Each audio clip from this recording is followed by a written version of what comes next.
Good evening, Rahul, and good evening to all my fellow panelists. Because Rahul, you showed that really disturbing and spine-chilling video. Can I please compliment our ex-Vice President, Mr. Hamid Ansari, for coining the euphemism "Dara hua Musalman"? Sheer genius on his part.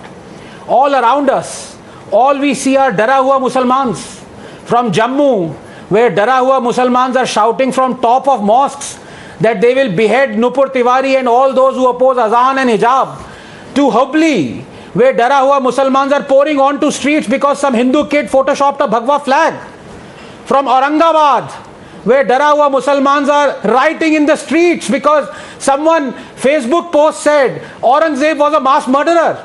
To Assam, where Dara hua Musalmans are burning down a police station. Everywhere you look, we see Dara hua Musalmans, Dara hua. So thank you, Mr. Ansari, for being an oracle. And who can forget him presenting an award to the most Dara hua Musalman, the PFI chief himself. Now, let me come to the issue at hand. Rahul, as a free speech absolutist, I condemn all these FIRs, blanket condemnation that have been filed against people who didn't make direct threats, without exception. Although I do appreciate that in the case of Nupur and Naveen, it might have been done to avoid them being whisked away and dumped in non-BJP ruled states that are shamefully clamoring to torment them. And you're absolutely right. There is hypocrisy on show galore. These same chauthi-failed dunderheads wanted an FIR on Nupur, even though no one has till now explained why they think her quoting the hadiths is blasphemous.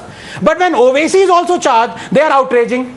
But then we've seen it all before, haven't we? The hypocrisy of this diabolical cult, the latest entrant to which is Mr. Naziruddin Shah. He stood with MF Hussain, if you remember, when he drew naked fornicating Hindu goddesses. But on Nupur he says, quote, "The Indian government has acted too late. She was spreading poison. Her statement has hurt me," unquote. इतना दोगलापन कहां से लाते हो गुलफाम Hasan? I beg your pardon, Naziruddin Shah. Finally, Rahul, 30 seconds on Owaisi. Well, Owaisi thinks like his hero, doesn't he? Allama Iqbal, who said, quote, "The mission of Islam is to purge the world of infidelity and worship of false gods," unquote. Rahul, fools are those who didn't understand Iqbal's mission and don't understand Owaisi's. We will either have a divided India or a destroyed India, had screamed Jinnah. He managed the former. Owaisi and his party are intent upon managing the latter. Owaisi is the Jinnah who doesn't eat bacon. Remember, he exhorted the annihilation of Kamlesh Tiwari. I quote him now. वो जालिम, वो कुत्ता जो उत्तर प्रदेश में बैठ के अल्लाह की शान में गुस्ताखी किया, याद रख, तू आज जेल में बंद है, मगर दुनिया तेरे लिए चूहे के बिल की तरह बन जाएगी इंशाअल्लाह. तेरी गुस्ताखी ने तेरी अपनी बर्बादी को दावत दी, unquote. And lo and behold, when Kamlesh Tiwari was ruthlessly beheaded, there was not a squeak of condemnation from Owaisi. And now he cries victimhood. Well, viewers,